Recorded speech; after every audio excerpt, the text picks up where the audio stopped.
poste qui est en bataille, qui a négocié avec Ariel, il n'y a pas de bataille peuple encore. Jodi à nous avons une bagaille pour dire. Nous voulons élection. 2023 sont année électorale, référendum. Nous voulons coopération entre nous. Même si on a fait l'an qui a mis tête nous ensemble, nous organisons l'élection. Même pas quitter ces Haïti d'abord. Haïti d'abord. Jodi à moi là, je vais là, je vais cohérent. Mes pieds pas la soirée. Jean-Jacques Dessalines, je vais déposer le bas forcément et puis je vais pas déposer. Jodi à la police, c'est job ça la fait. Demain si mon Dieu veut, il n'a pas faire encore. Parce que la police n'a pas qu'à me barrière pour s'indiquer. Il a quitté assassin criminel, entré dans le pana, moi-même il va quitter maintenant le pana. Je dis à ma aucun problème non. Moi dis Ariel, pour clean tout, mets-toi à la disposition de la justice.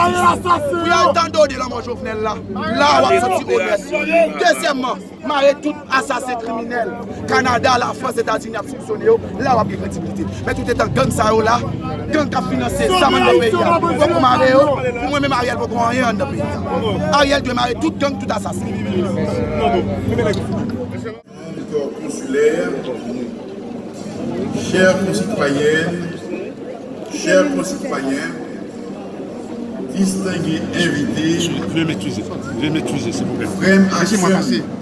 Malheureusement, il y a un pile l'autre compatriote qui n'a pas de chance.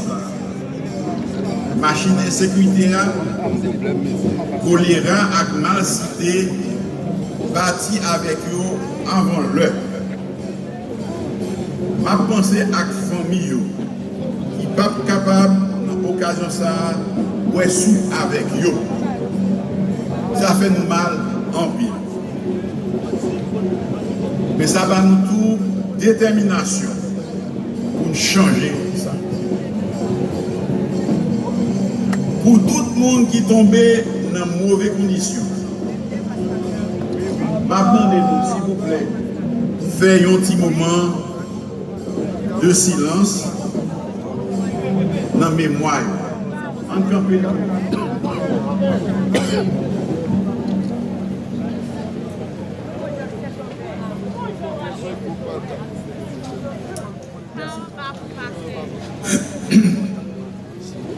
Aujourd'hui est le 1er janvier et il est de bon ton de rappeler au monde entier et à la jeune génération de chez nous en particulier cette leçon magistrale d'humanisme, de dignité, de liberté et de respect des droits humains que nos ancêtres ont donné à la terre entière.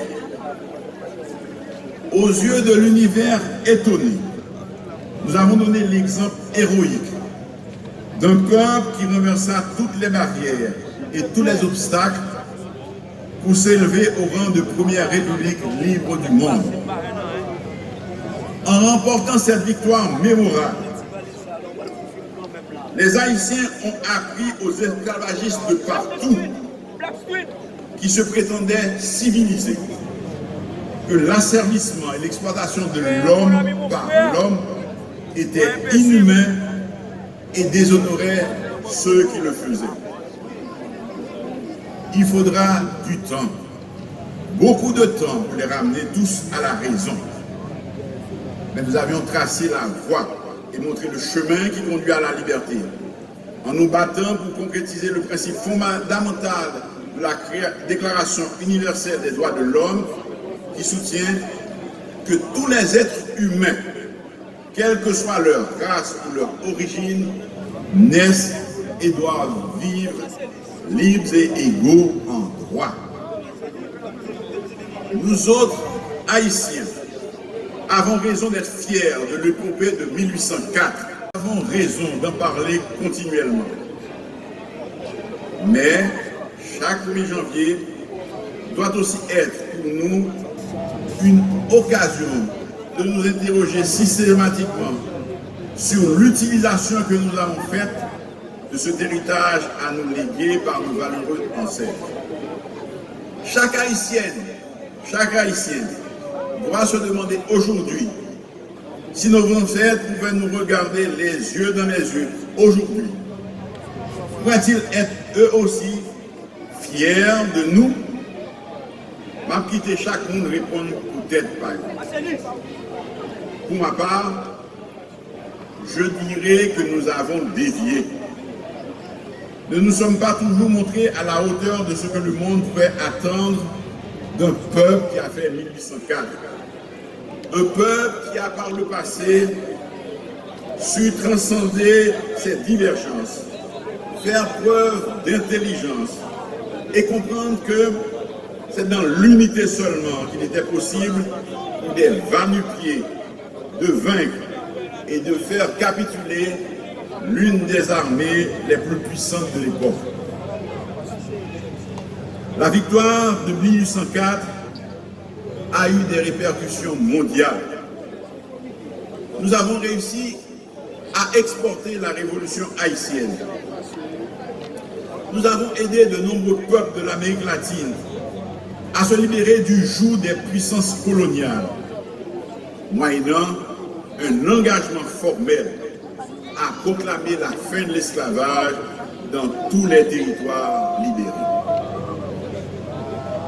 Peu de gens le savent, mais c'est à cause de la défaite cinglante du corps expéditionnaire d'élite de Napoléon en Haïti que celui-ci a décidé de se retirer de la Louisiane et de céder aux Américains cette colonie qui représentait alors le tiers du territoire actuel des États-Unis.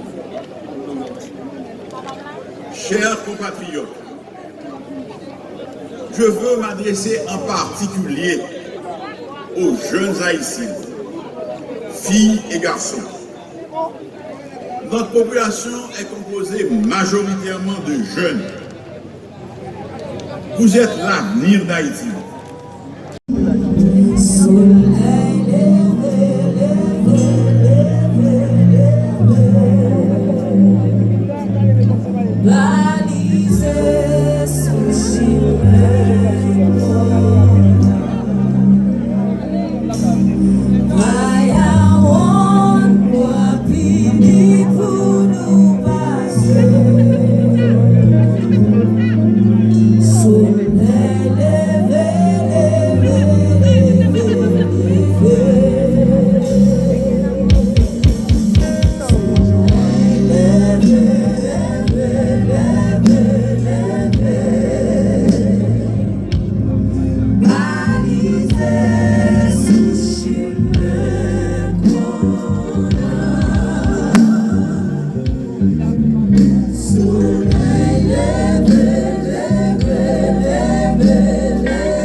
Yo, yo,